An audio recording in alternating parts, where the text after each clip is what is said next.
যখন আমরা মৃত্যুবরণ করব তখন আমাদের অবস্থা কি হবে? তিনি বলছেন ইয়াগসিলুনানি, আমাদেরকে অন্য মানুষ, আমরা যে আজ আল্লাহ রাব্বুল আলামিন আমাদেরকে শক্তি দিয়েছেন, আল্লাহ রাব্বুল আলামিন আমাদেরকে এক জায়গা থেকে আরেক জায়গায় যাওয়ার সুযোগ করে দিয়েছেন, আমরা যে এই এক জায়গা থেকে আরেক জায়গায় যেতে পারি, এই যে ক্ষমতা আল্লাহ রাব্বুল আলামিন আমাদেরকে দিয়েছেন, আমাদের শরীরটা আমরা পরিষ্কার করতে পারি নিজে নিজে গোসলের মাধ্যমে। কিন্তু যেদিন আমরা মৃত্যুবরণ করব সেদিন আমাদের এই শরীরের কোন জায়গায় ময়লা রয়েছে, কোন জায়গাটা সুন্দর করে ধৌত করতে হবে, সেই শক্তি সেই ক্ষমতা আমার আর থাকবে না। অন্য মানুষ এসে আমার শরীরটাকে ধুয়ে দিবে, অন্য মানুষ আমার হাতের ভিতরে হাত ঢুকিয়ে আমাকে সুন্দর করে পরিষ্কার করে দেবে। আমি যে আমার হাতের ভিতরে হাত ঢুকিয়ে নিজের হাত পরিষ্কার করতাম, পাগুলো আমি সুন্দর করে ধুয়ে ধুয়ে আমি পরিষ্কার করতাম, এই ক্ষমতা আমি আর রাখবো না। সেদিন অন্য কেউ আমাকে ধুইয়ে দেবে।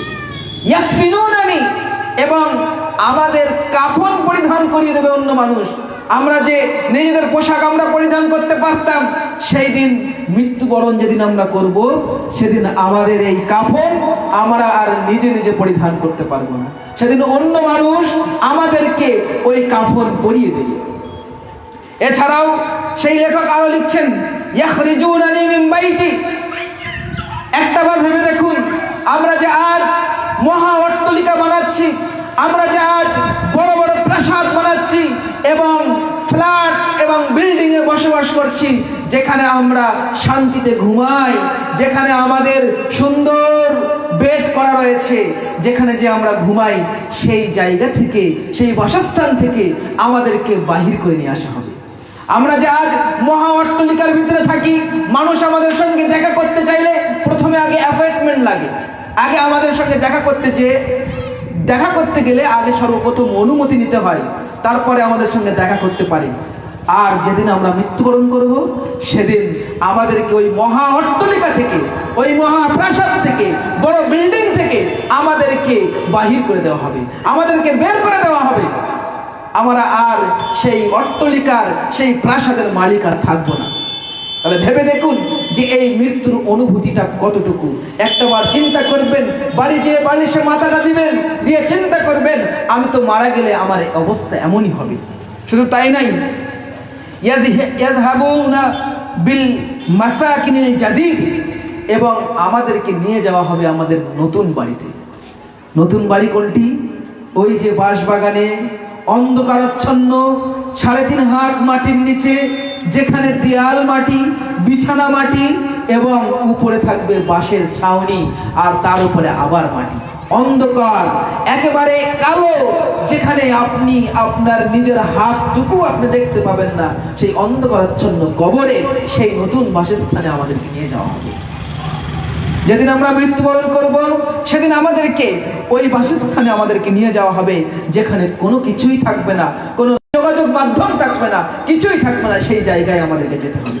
শুধু তাই নাই, যখন আমরা মৃত্যুবরণ করব তখন আমাদের অবস্থা কি হবে তা লিখতে যে কুয়েতের সেই লেখক লিখেছেন, ওয়াসায়াতি কাসীরুনা লিতাশঈল জানাজা।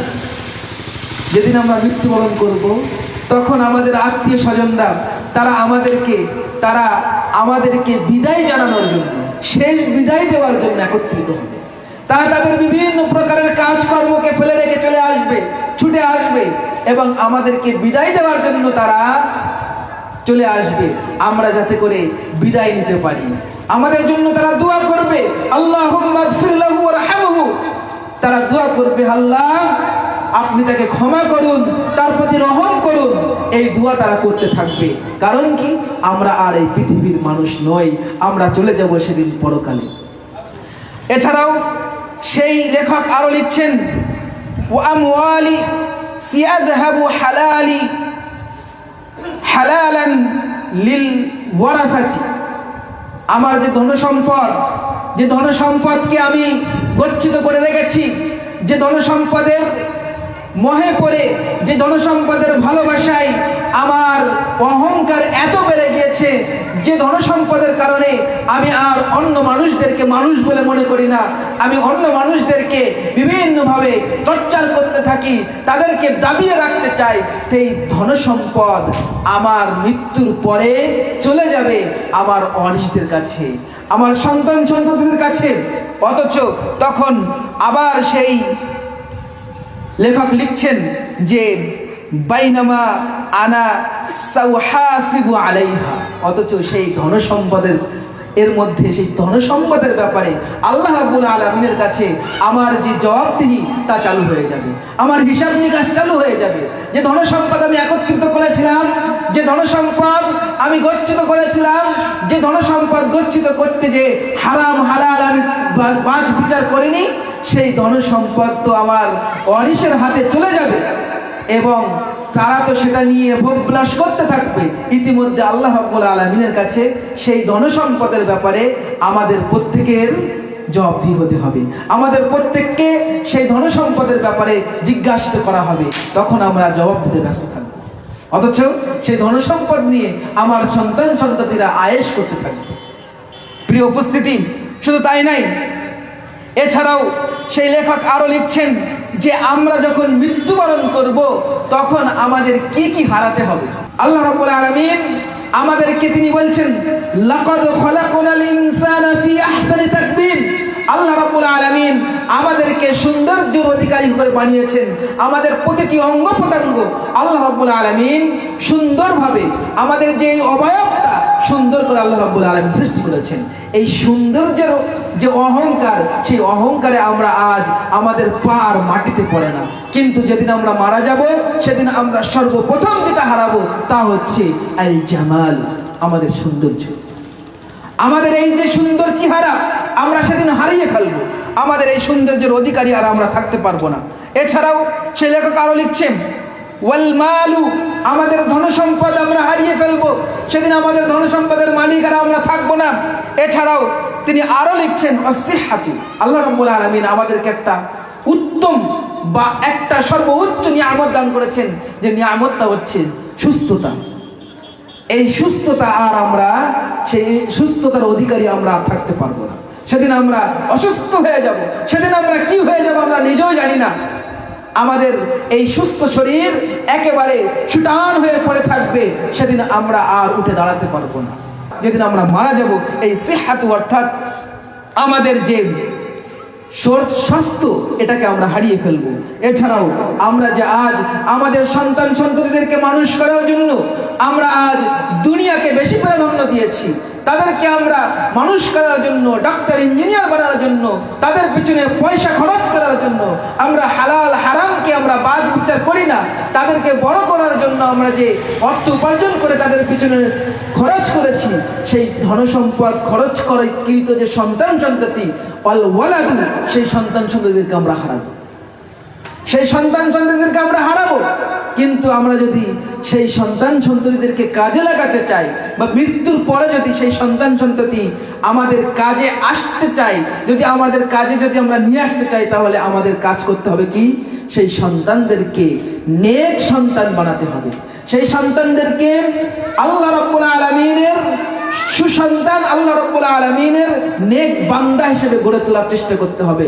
তাহলেই তাদের দোয়া মরে যাওয়ার পরে, মৃত্যুবরণ করার পরে আমাদের কাজে আসবে। শুধু তাই নাই, সম্মানীয় উপস্থিতি, আমরা মৃত্যুর পরে আমরা যেটা হারাবো তা হচ্ছে আজ-জাওজ, আমাদের জীবন সঙ্গীকে আমরা হারিয়ে ফেলবো।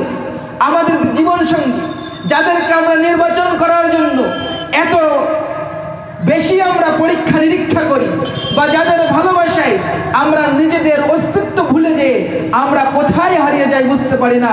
আমরা নিজেরা তাদের সুখ শান্তির জন্য এত কিছু করি, তারপরেও আমরা যখন মৃত্যুবরণ করব তখন আমাদের জীবন সঙ্গী আমরা হারাবো। কেউ হারাবে তার স্ত্রীকে, কেউ হারাবে তার স্বামীকে। এইভাবে আমরা প্রত্যেকেই নিজেদের জীবন সঙ্গীকে আমরা হারিয়ে ফেলব। শুধু তাই নাই, এছাড়াও ওয়ালাম ইয়াবকা ইল্লা আমাল, কিছুই বাকি থাকবে না, সব কিছু আমরা হারিয়ে ফেলবো। শুধুমাত্র বাকি থাকবে কি, আমাদের আমল, আমাদের নেক আমল অথবা সৎ আমল। সৎ আমল অথবা যে মন্দ আমল আমরা করেছি সেটাই বাকি থাকবে, সেটা নিয়ে আমরা কবরে যাব। সম্মানীয় উপস্থিতি, এজন্য আমাদের যে বিষয়ের প্রতি সব থেকে বেশি খেয়াল রাখতে হবে, আমাদেরকে যে বিষয়ের প্রতি সব থেকে বেশি আমাদেরকে যত্নবান হতে হবে তা হচ্ছে আমাদের ফরাইজ, আমাদের ফরজ হুকুমের ব্যাপারে। আজকে এই মাহফিল দিয়ে, এই জলসা দিয়ে কি লাভ হবে যদি আমরা আল্লাহ রাব্বুল আলামিনের ফরজ হুকুমটা না মানতে পারি? আল্লাহ রাব্বুল আলামিন আমাদের প্রতি যে দিনে রাতে 5 ওয়াক্ত সালাতকে ফরজ করেছেন, এই সালাত যদি আমরা আদায় না করতে পারি তাহলে আমাদের এই মাহফিল শুনে, এই জলসা মাহফিল দিয়ে কোনো লাভ হবে না। তাই ফরজের বিষয়ে আমাদেরকে যত্নবান হতে হবে।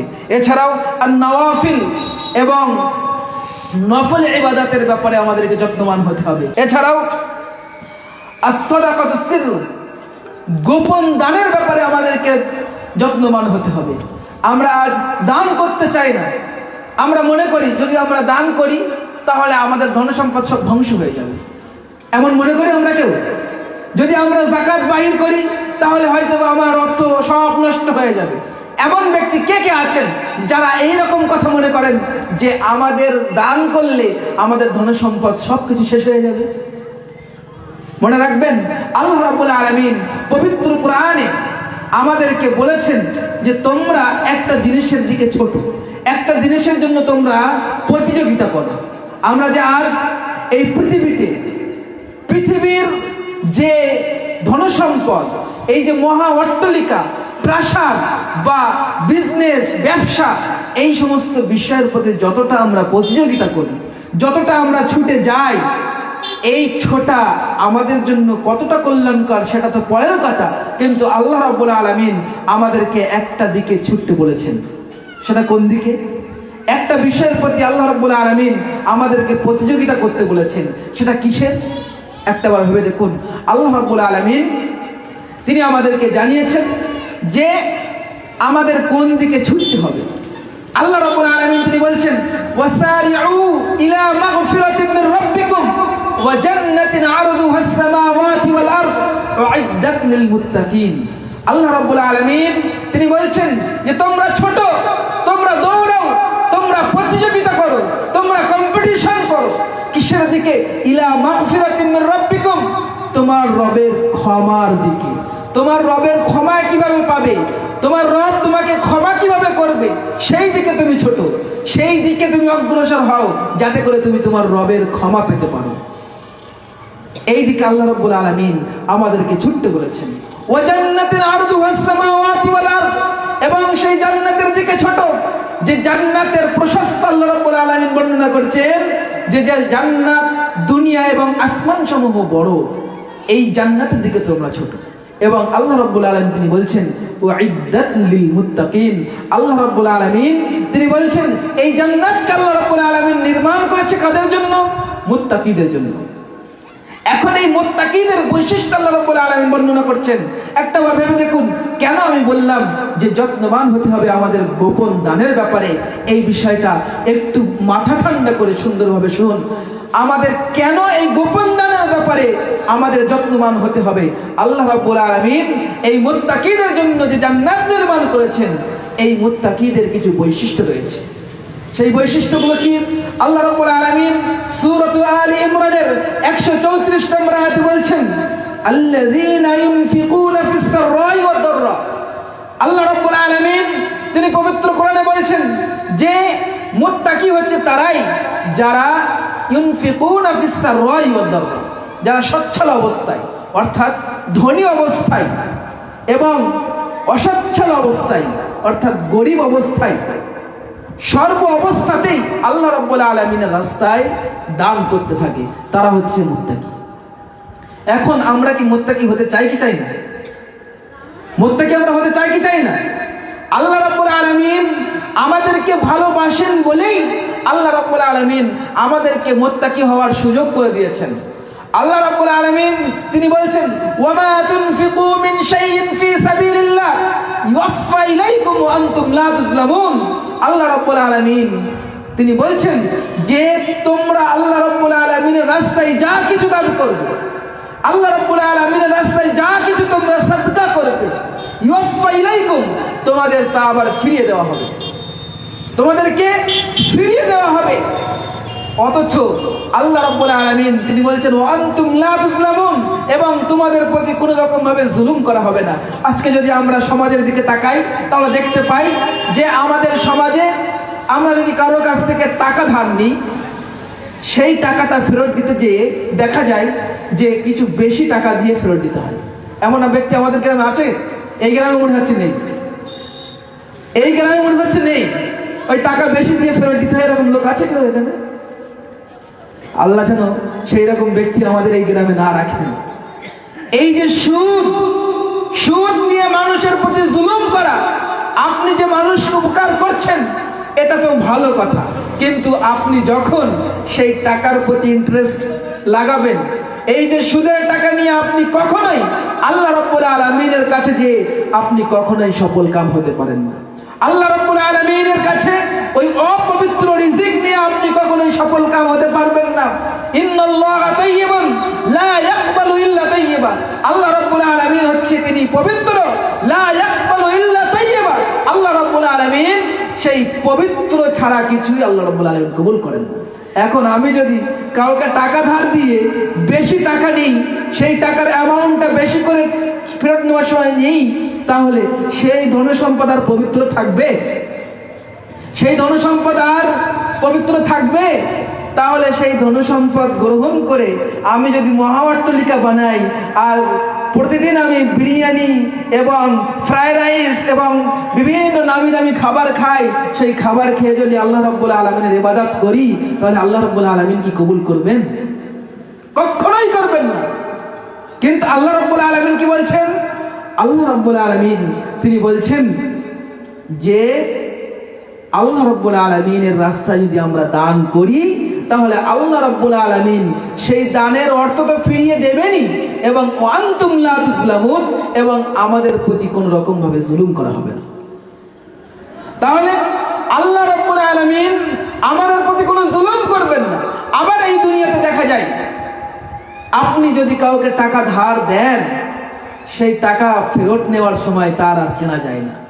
তার কাছে ফোন করলে আর ফোনের রিংটোন বাজে না, তার ফোন সব সময় বন্ধ থাকে। তার কাছে সেই টাকা উসুল করতে যে মাস মাস চলে যায়, তারপরেও আমরা সেই টাকা ফেরত পাই না। এমন ব্যক্তিও আছে, আছে কি নেই? হয়তো সে বেশি টাকা নেয়, বেশি টাকা নিয়ে এসে আপনি হয়তো বেশি টাকা নেবেন না তার কাছ থেকে, তারপরেও আপনি যে টাকাটা দিলেন সেই টাকা আপনি তার কাছ থেকে যখন ফেরত নিতে যাবেন, তখন দেখবেন যে তাকে আপনি আর চিনতে পারবেন না, সে আপনাকে আর চিনতে পারবে না, সে আপনাকে ভুলেই যাবে। কবে টাকা নিয়েছে কে জানে, আল্লাহই জানে। এইরকম জুলুমবাদী ব্যক্তি আমাদের দুনিয়াতে দেখা যায়। কিন্তু আল্লাহ রাব্বুল আলামিন তিনি হলেন মহা ক্ষমাশীল, তিনি হলেন দয়ালু, তিনি হলেন রহমানুর রহিম। তিনি আমাদের প্রতি কোনো রকম ভাবে জুলুম করবেন না। শুধু তাই না, আল্লাহ রাব্বুল আলামিন এই ধনসম্পদ, যে ধনসম্পদটা আমরা আল্লাহ রাব্বুল আলামিনের রাস্তায় খরচ করি, এই ধনসম্পদটা শুধু ফিরিয়েই দেবেন না, আল্লাহ রাব্বুল আলামিন এটাকে বৃদ্ধি করতে থাকবেন। কিভাবে? আল্লাহ রাব্বুল আলামিন তিনি পবিত্র কোরআনে বলছেন, মাসালুল লাযীনা ইনফিকুনা আমওয়ালাহুম ফি সাবিলিল্লাহি কামাসালি হাববাতিন আমবাতাত সাবআ সানাবিলা ফি কুল্লি সুমবুলাতিন মিয়াতু হাব্বা ওয়াল্লাহু ইউদাইফু লিমান ইয়াশা ওয়াল্লাহু ওয়াসিউন আলীম। আল্লাহ রাব্বুল আলামিন তিনি আমাদের ধনসম্পদ ফিরিয়ে দেবেন, এবং কিভাবে ফিরিয়ে দেবেন? তিনি বলছেন, 1 টাকা যদি আমরা দান করি আল্লাহর রাস্তায় নিয়ত নিয়ে, সৎ নিয়ত নিয়ে, তখন আল্লাহ রাব্বুল আলামিন সেই 1টি টাকাকে ওইভাবে বৃদ্ধি করতে থাকেন। কিভাবে? একটা শস্য দানা যদি আমরা রোপণ করি, তার থেকে যেমন একটা গাছ তৈরি হয়, এবং সেই গাছ থেকে 7টা শীষ বড় হয়, এবং প্রতিটি শীষে 100টি করে দানা হয়, ঠিক তেমন ভাবে যদি আমরা 1 টাকা আল্লাহ রাব্বুল আলামিনের রাস্তায় দান করি, আল্লাহ রাব্বুল আলামিন আমাদের ওই ধনসম্পদটা, ওই 1টি টাকা আল্লাহ রাব্বুল আলামিন ওইভাবে বৃদ্ধি করতে থাকবে। তাহলে আমরা আল্লাহ রাব্বুল আলামিনের অ্যাকাউন্টে যদি আমরা টাকা জমা দিতে পারি, তাহলে সেই অ্যামাউন্টটা আল্লাহ রাব্বুল আলামিন ওইভাবেই বৃদ্ধি করতে থাকবেন, এবং কাল কিয়ামতের ওই কঠিন সময় আমরা ওই আমলের ব্যাপারে, ওই সৎ নেক নিয়তে যে আমরা দান করেছিলাম 1 টাকা, সেটা আমাদের সামনে অভূত পাহাড় পরিমাণ হয়ে দাঁড়াবে। তাহলে আমরা যদি এই দান করি তাহলে আমাদের ধনসম্পদ কি কমবে? ধনসম্পদ কমবে? আমাদের তো বৃদ্ধি হবে। এজন্য মৃত্যুর পূর্বে আমাদের প্রত্যেকের প্রয়োজন হচ্ছে আমাদের যে নফল সাদকা বা আমাদের যে গোপন সাদকা, এই সাদকার প্রতি আমাদেরকে যত্নবান হতে হবে।